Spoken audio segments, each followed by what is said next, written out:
우리가 정의를 외쳐도 정의가 오지 않는 이유가 있습니다. 우리가 부흥을 외쳐도 부흥이 오지 않는 이유가 있습니다. 화려한 꿈을 꾸어도 그 꿈이 이루어지지 않는 이유가 있습니다. 우리나라와 우리나라의 사회 발전을 염원하고 있지만 바람대로 되지 않는 이유가 있습니다. 제가 중고등학교를 6년 동안 기독교 학교를 다녔습니다. 성경 시간이 일주일에 2번 있었고 봄, 가을로 전체 학생 사경회가 있었고 매일 아침에 각 반에서 홈룸 예배라고 해서 반 예배가 있었습니다. 철저하게 기독교 교육을 실천하는 그런 학교입니다. 우리 김준택 집사님, 안수 집사님이 저의 한 5, 6년 후배입니다. 그때 저는 고등학교 때에 성경을 전체 한 번을 읽었습니다. 그렇다고 뭐 꼼꼼히 읽은 것은 아니고 그냥 읽는 가운데 시편에서 은혜를 받았습니다. 다른 것이 아니라 하나님에 대한 것입니다. 하나님의 영원성, 하나님의 자비하심, 하나님의 인자하심과 하나님의 사랑. 하나님은 영원하시다. 하나님은 그 인자하심이 영원하시다. 그 말씀에 마음이 움직였습니다. 그렇지, 우리가 믿는 하나님이 영원하지 않다면, 우리가 믿는 하나님의 그 인자하심이 무궁하지 않다면 우리가 그 하나님을 믿음의 대상으로 할 수 없지 않을까. 하나님은 완전하시다. 절대로 완전하시다. 영원하시다. 그 생각이 제 마음을 사로잡았습니다. 말하자면 하나님의 절대성, 하나님의 영원성, 하나님의 절대 선함에 대한 믿음이 생긴 것입니다. 성경을 보면 이스라엘 나라 백성들이 하나님의 진노와 심판을 받는 일들이 많이 나옵니다. 이스라엘 나라와 백성들이 심판을 받게 되었을 때 그들은 자신의 죄를 인정하지 않고 오히려 하나님께 막 핑계대면서 죄를 부인했습니다. 우리가 어떤 일이 생기면 사람은 자기 잘못을 생각지 않고 자꾸 남의 탓이나 혹은 환경 탓을 하거나 핑계대는 경우가 많은데 이스라엘 백성들도 예외는 아니었습니다. 이때 하나님께서 선지자를 보내서 이스라엘 백성들의 죄를 적나라하게 지적을 하십니다. 이스라엘 백성들은 아니 우리 민족이 이렇게 고난당할 때 하소연하고 철저하게 기도했는데 하나님은 우리를 외면하시지 않았습니까? 이렇게 대듭니다. 이때 하나님은 이스라엘 백성들이 스스로 보지 못한 그들 내면의 죄를 지적하신 것입니다. 여러분, 모든 인간에게는 죄를 위장하는 기술이 있습니다. 이렇게 하고 이렇게 하면 다른 사람 모르고 하나님도 모를 것이다 하며 자기를 위장하거나 아닌 척 시침이 떼고 삽니다. 그러나 하나님께서는 이스라엘 백성들의 죄를 지적하신 것입니다. 하나님께서 지적하신 죄는 우리가 생각하는 개인적인 죄나 혹은 도덕적인 죄만이 아닙니다. 하나님께서 신랄하게 이스라엘 백성들에게 묻고 있는 것은 공동체적인 죄, 국가적인 죄였습니다. 오늘 말씀에 의하면 우리가 깊이 생각할 문제가 있습니다. 이 세상에 가지고 있는 모든 사회악, 거기에 대해서 기독교인이 침묵하면 안 된다는 것입니다. 나와 상관없는 것 같지만 사실 상관이 있습니다. 하나님께서 그 죄를 물으시기 때문입니다.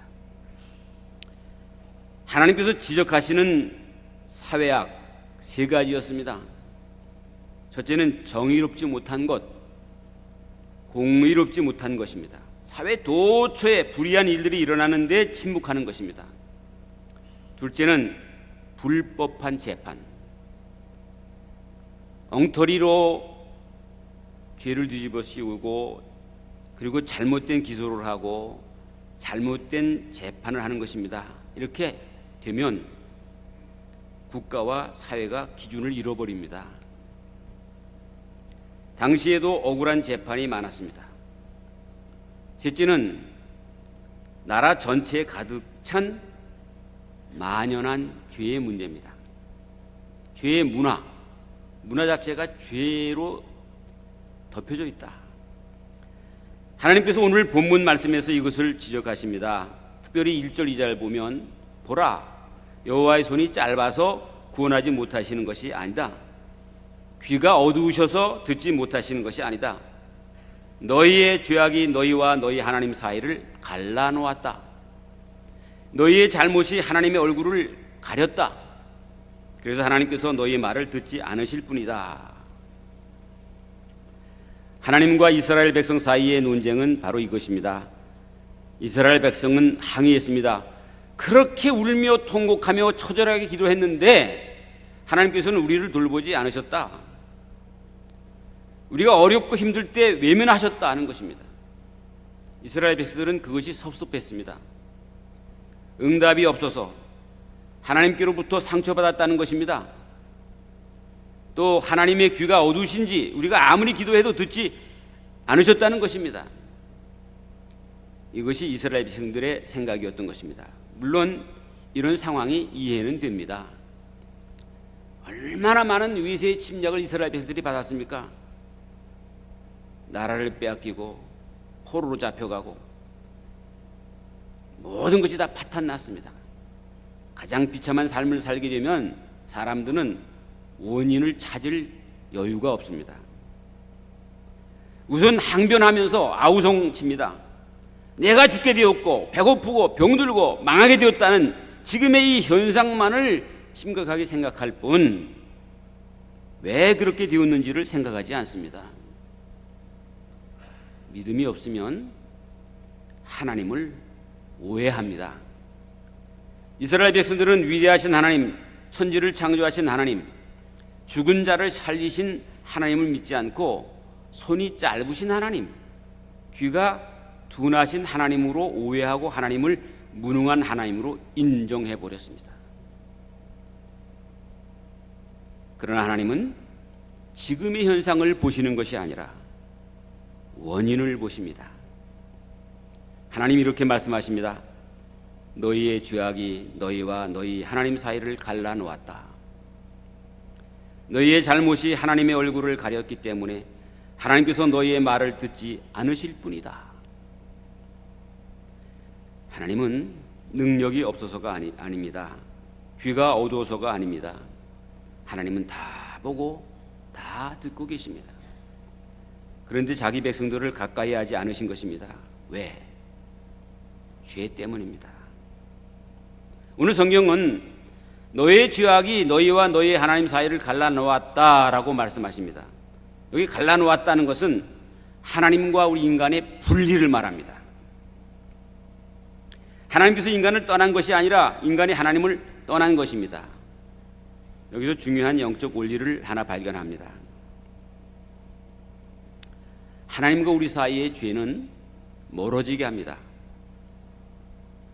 죄는 사이가 벌어지게 합니다. 우리 인간적으로도 그래요. 아주 친한 친구들끼리 있다가도 그 친구가 나를 속이거나 배반하거나 그랬을 때는 그 친구가 멀어지게 됩니다. 사이가 멀어지게 됩니다. 부부 간에도 마찬가지입니다. 가족 간에도 마찬가지입니다. 교우들 간에도 마찬가지입니다. 죄는 사람 사이를 멀어지게 한다.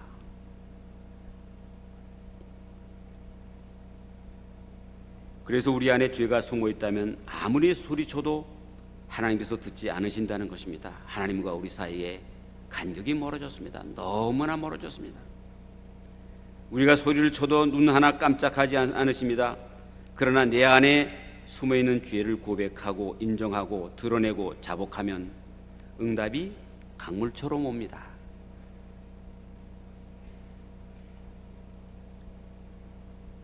오늘 여러분 안에 하나님의 응답이 하나님 사이가 사이가 멀어졌던 사이가 가까워짐으로 말미암아 그 응답이 강물처럼 흘러넘치기를 바랍니다. 생각의 틀을 바꿔야 합니다. 문제의 원인을 봐야 합니다. 정의를 외쳐도 정의가 오지 않는 이유가 있습니다. 평화를 외쳐도 평화가 오지 않는 이유가 있습니다. 시편 66편 18절 말씀에 내가 나의 마음에 죄악을 품었더라면 주께서 듣지 아니하시리이다 하는 말씀이 있습니다. 그러므로 하나님께서 원하시는 것은 너희들이 지은 죄가 있다는 것을 알아야 한다. 너희들이 알아야 해. 그러니 그 죄를 고백하라는 것입니다. 해결하라는 것입니다. 하나님 앞에서 지은 죄를 고백하면 하나님은 상상할 수 없이 빠른 속도로 나에게 다가오십니다. 멀어졌던 사이가 가까워집니다. 거리감이 해소됩니다. 그렇게 멀리만 느껴졌던 하나님께서 나를 어루만지시고 용서하시고 회복시키시고 구원을 베풀어 주십니다. 여러분, 그릇을 깨끗이 설거지해야 그 안에 음식을 담아 먹을 수 있는 것처럼 하나님께서 우리에게 원하시는 것은 깨끗한 그릇입니다. 화려하고 값비싼 그릇이 아닙니다. 우리에게 죄가 있다면 우리가 금식을 해도 열심히 봉사를 많이 해도 하나님은 별로 좋아하지 않으십니다. 다른 것으로 하나님의 마음을 사려고 하지 말아야 합니다. 하나님 마음에 들려면 깨끗해야 합니다. 순결해야 합니다. 거룩해야 합니다. 진실해야 합니다. 자기 죄를 감추는 사람은 무슨 일을 해도 되지 않아요. 그러나 자기 죄를 고백하는 사람은 무슨 일이든지 됩니다. 하나님이 우리 사이를 가깝게 만들어 주십니다. 잠언 28장 13절의 말씀입니다. 자기의 죄를 숨기는 자는 형통하지 못하나 죄를 자복하고 버리는 자는 불쌍히 여김을 받으리라. 여러분, 개인적으로 하나님 앞에서 죄를 고백하는 것을 망설이지 마십시오. 또 공동체적으로 하나님 앞에서 우리의 허물을 드러내는 것을 부끄러워 마십시오. 우리는 우리대로 허물이 많이 있습니다. 이것을 다 하나님 앞에 드러내야 합니다. 여러분의 개인적인 삶이나 공동체적인 삶이나 다 마찬가지입니다. 가족 혹은 직장, 교회 혹은 요즘 정치, 정당, 그룹, 단체들, 특별히 하나님은 나만 깨끗하고 잘난 것으로 끝내는 것이 아니라 내가 살고 있는 이 나라와 우리 사회가 깨끗해지고 정의로워지기를 원하십니다. 이것을 지금 우리에게 원하십니다. 우리 사회를 하나님께서 기뻐하시는 사회, 우리나라를 하나님이 기뻐하시는 나라로 만들 사명과 책임이 있습니다. 그러면 하나님께서 지적하신 죄악들은 무엇인가? 오늘 본문에서 지적하신 그 내용을 한번 살펴보면, 첫째는 공동체적인 살인죄라는 것입니다. 3절 말씀입니다.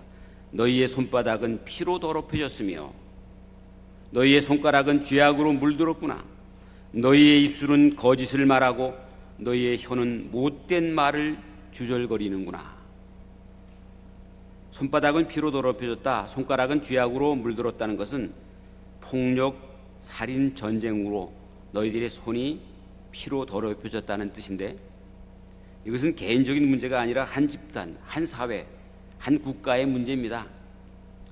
역사를 보면 독재자의 권력과 항의하는 시민들, 독재자가 국민들과 대치하는 과정에서 나라 전체가 많은 피 흘리는 역사를 기록했다는 것을 볼 수가 있습니다.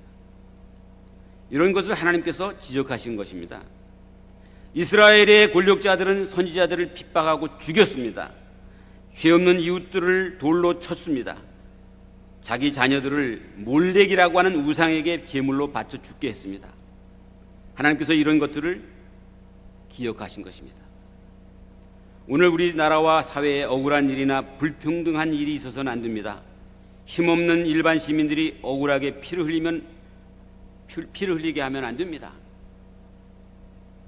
어떤 권력으로 그 권력을 행사해서 사람들을 힘들게 하면 안 됩니다. 이것을 하나님께서 다 보고 계십니다. 하나님께서 지적하신 죄악 둘째는 거짓말과 악한 말이라고 했습니다. 악한 언어. 3절 뒷부분을 보면 너희 입술은 거짓을 말하며 너희 혀는 악독을 내밀어. 거짓말이 아무렇지도 않게 아주 뻔뻔하게 나돌아다닙니다. 거짓말하는 게 우리 사람들만이 아니라 정권 차원에서도 얼마나 거짓말을 많이 합니까? 이런 사회를 신용 없는 사회, 믿지 못할 사회, 거짓말이 하나의 문화가 되어버렸습니다. 그리고 말이 아주 사나워졌습니다. 상스러운 말, 악한 말, 독한 말, 악성 댓글로 상처를 주는 사회가 되었습니다. 여러분 정치 권력자들이 뭐 도덕적으로 깨끗하십니까? 여러분들보다 절대 깨끗하지 않습니다. 국회에 앉아 있는 사람들 절대 여러분들보다 깨끗하지 않습니다. 그리 사람들이 어떻게 믿겠어요? 청와대에 있는 사람들을 어떻게 믿겠어요? 하나님도 안 믿으십니다. 신뢰를 안 합니다.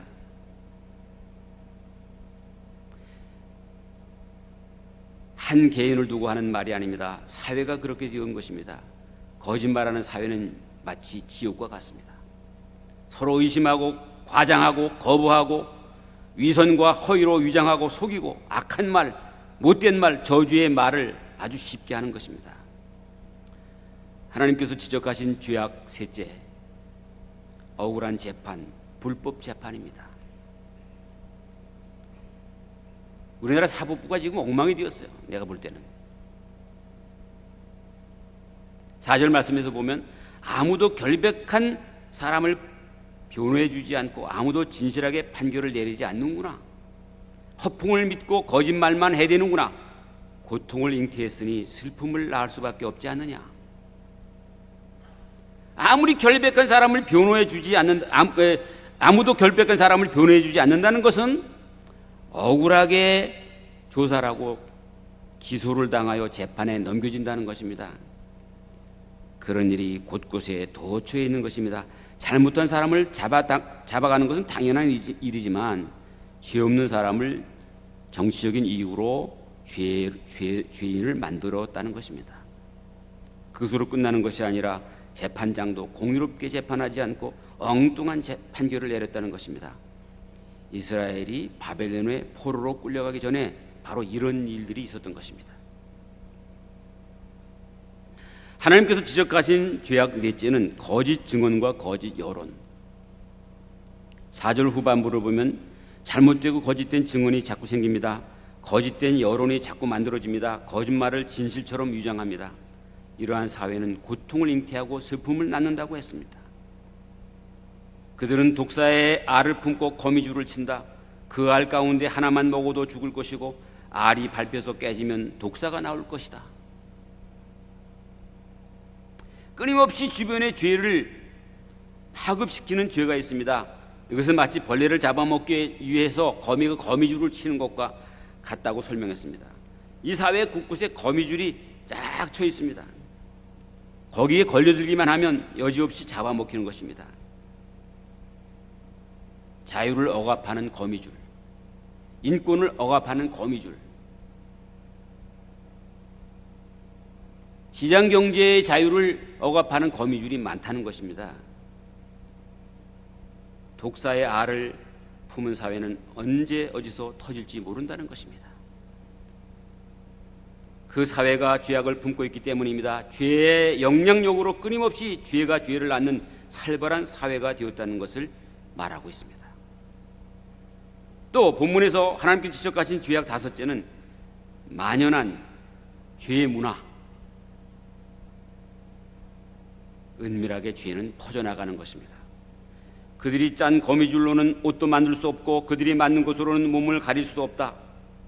그들이 하는 짓이란 사악한 행동뿐이고 손으로 저지른 짓이란 폭행뿐이다. 거미줄로는 옷을 만들 수도 없고 몸을 가릴 수도 없습니다. 수치를 가릴 수도 없습니다. 그들이 하는 짓은 사악한 행동뿐이요 손으로 저지르는 짓은 폭행뿐이라는 것입니다. 이런 일들이 옛날에는 일부에서 일어났는데 지금은 하나의 사회적 현상이 되었다는 것입니다. 어디서부터 어떻게 손을 대야 할지 알 수 없을 정도로 사회 전체가 악하게 되었습니다. 여러분 같으면 그것을 보고 가만히 있겠습니까? 하나님께서 움직이지 않으시는 것이 이상한 것입니다. 또 하나님께서 지적하신 죄악 6째, 죄를 짓기 위해 바쁜 사회라는 것입니다. 죄를 짓기 위해 바쁜 세상. 오늘 7절에서 그들의 발은 나쁜 일을 하려고 뛰어다니고 무고한 사람을 죽이려고 빨리 다닌다. 신속히 다닌다. 속전속결로 무고한 사람들을 잡아넣는다. 그들의 생각은 못된 국리뿐이고 그들이 가는 길에는 폐허와 파멸만 깔려있다. 하나님을 경외한다고 하면서 실제로는 자신의 이익만을 추구하는 그런 사회. 자, 이 말씀을 보면서 굉장히 마음이 편치 않아요. 마치 우리를 보는 것 같기 때문입니다. 교회도 많고 예수 믿는 사람도 많은데 그것과는 상관없이 오늘 나라의 윤리와 도덕, 정신적 상태가 누구도 손댈 수 없을 만큼 갈기갈기 찢겨져 있습니다. 관공서, 권력기관, 그리고 일반 국민들 마찬가지입니다. 이것이 우리가 현재 살고 있는 세상입니다. 어떻게 이 세상을 구원하겠습니까? 어떻게 이 세상을 하나님께서 기뻐하시는 나라로 만들겠습니까? 그 답에는 교회가 해야 할 아주 평범한 일상의 생활 신앙이 있습니다. 죄에 대하여 죽고 의에 대하여 사는 것입니다. 한번 따라 하시겠습니까? 죄에 대하여 죽고 의에 대하여 살자. 로마서 6장 11절에 이런 말씀이 있습니다. 이와 같이 너희도 너희 자신을 죄에 대하여는 죽은 자요 그리스도 예수 안에서 하나님께 대하여는 살아있는 자로 여길지어다. 하나님의 백성들이 우선 해야 할 생활신앙이 있습니다. 생활신앙. 정치적인 투쟁을 하라는 것이 아닙니다. 너희 자신을 죄에 대하여 죽여라. 죄에 대하여 너희 자신이 죽어라. 그리고 하나님에 대해서는 살라. 의에 대해서는 살라. 이 말은 하나님의 백성은 죄에 대하여 죽은 사람들이라는 뜻입니다. 그 말은 무슨 말입니까? 죽은 사람이 반응을 합니까? 반응하지 않습니다. 듣지도 못하고 건드려도 움직이지 못합니다. 반응이 절대 없잖아요. 죽으면 반응이 없는 거 아닙니까? 다시 말하면 죄에 대하여 죽었다는 말은 죄에 대하여 반응하지 말아라. 죄의 유혹이 있다고 하더라도 반응하지 말아라. 죄에 대하여 죽었기 때문입니다. 동시에 하나님의 백성은 의로우신 하나님에 대해서는 산 사람이라는 뜻입니다. 살아있는 사람은 행동하게 되어 있습니다. 움직이게 되어 있습니다. 반응하게 되어 있습니다. 하나님의 의에 대해서는 반응을 하라. 행동하라. 하나님께 대하여 사랑으로 반응하고 찬양으로 반응하고 눈물을 흘리면서 감사하며 헌신하라. 사한 사람들답게 의에 대해서는 즉시 적극적으로 긍정적으로 반응하라. 마태복음 6장 31절부터 33절에서 말씀했습니다. 너희는 무엇을 먹을까 무엇을 마실까 무엇을 입을까 하지 말라. 이는 다 이방인들이 구하는 것이라. 너희 하늘 아버지께서 이 모든 것이 너희에게 있어야 할 줄을 아시느니라. 그리고 마지막 그런즉 너희는 먼저 그의 나라와 그 의를 구하라. 그리하면 이 모든 것을 너희에게 더하시리라. 어떻게 해야, 무엇을 해야 정의가 오고 평화가 오는가? 여호와의 손이 짧아 구원하지 못하심도 아니요 귀가 둔하여 듣지 못하심도 아니라 오직 너희 죄악이 너희와 너희 하나님 사이를 갈라 놓았고 너희 죄가 그의 얼굴을 가리어서 너희에게서 듣지 않으시게 함이니라. 그래서 오늘 8절 9절에서 말씀하시기를 그들은 평화의 길을 알지 못하여 그들이 가는 길에는 공의가 없다. 그들이 스스로 길을 굽혀 놓았으니 그 길을 걷는 사람들은 모두 평화를 모를 수밖에 없다. 그러므로 정의가 우리에게서 멀고 공의가 우리에게 미치지 못한즉 우리가 빛을 바라나 어둠뿐이다. 여러분, 평화가 없을 때 제일 먼저 나타나는 것이 가짜 평화입니다. 우리 남북 한간의 정상회담이나 대화와 협상을 하지 않았다고 평화가 오지 않고, 그것을 했다고 평화가 오는가? 어느 정도 필요한 것이겠지만 그것만은 아닙니다. 정말 국민의 영적 변화가 일어나지 않는 한, 국가 전체의 영적 변화가 일어나지 않는 한 참 평화는, 참 정의는 오지 않습니다. 죄에 대하여 죽어야 합니다. 이것이 우리가 해야 할 아주 평범한 일상의 생활 신앙입니다. 죄에 대하여 죽는다는 것은 앞에서 말씀드린 것처럼 죄에는 반응하지 않는 것입니다. 우리 성도들은 죄에 반응하지 마십시오.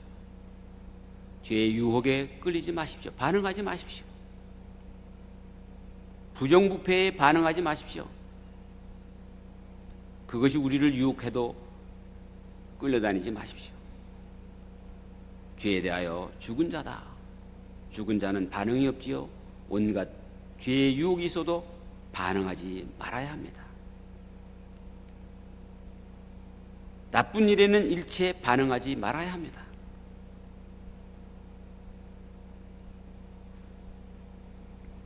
그러나 의에 대해서는 살아야 합니다. 산 사람은 반응하지요, 행동하지요, 활동합니다, 움직입니다. 정의로운 일에는 반응해야 합니다. 하나님에 대하여는 반응해야 합니다. 날마다 하나님에 대하여 사랑으로, 찬송으로, 눈물을 흘리며 감사하며 헌신해야 합니다. 이것이 우리가 해야 할 정말 평범한 일상의 생활 신앙입니다. 이것이 오늘 우리 교회와 우리 하나님의 백성들이 해야 할 일입니다. 날마다 죄에 대하여 죽고 의에 대하여 살아가야 하는 것입니다. 사도 바울은 고린도전서 15장 31절에서 이렇게 고백하고 있습니다. 형제들아, 내가 그리스도 예수 우리 주 안에서 가진 바 너희에게 대한 나의 자랑을 두고 단언하노니 나는 날마다 죽노라. 로마서 6장 11절에서 말씀합니다. 이와 같이 너희도 너희 자신을 죄에 대하여 죽은 자요 그리스도 예수 안에서 하나님께 대하여는 살아있는 자로 여길지어다. 복잡하게 생각할 것 없이 하나님과의 관계가 멀어진 것, 안타까운 일입니다. 죄로 말미암아 하나님과 우리가 멀어진 것인지 모르겠습니다. 우리나라의 경우에 개인적으로 공동체적으로 하나님이 우리나라에 가까이 오시도록, 우리에게 가까이 다가오시도록, 하나님과 우리 사이가 먼 관계가 아니라 가까운 관계로 되도록 우리가 일상의 생활 신앙을 그리스도인들이 지켜나갈 수 있기를 바랍니다. 기도하겠습니다. 하나님 아버지, 우리나라에 하늘의 평안을 주시옵소서. 이 사회는 평안을 잃었습니다. 기쁨도 잃었습니다. 집단적으로 죄를 짓고 있습니다. 너희의 죄악이 너희와 너희 하나님 사이를 갈라놓았다고 말씀하신 하나님, 그러므로 정의가 우리에게서 멀고 공의가 우리에게 미치지 못한다고 말씀하신 하나님 아버지, 하나님의 백성인 저희들로 하여금 이제는 날마다 죄에 대하여는 죽은 사람이 되게 하시고, 죄가 될 만한 것에는 일체 반응하지 말도록 하시고, 반면에 정의에 대하여는 살아있는 사람이 되게 하소서.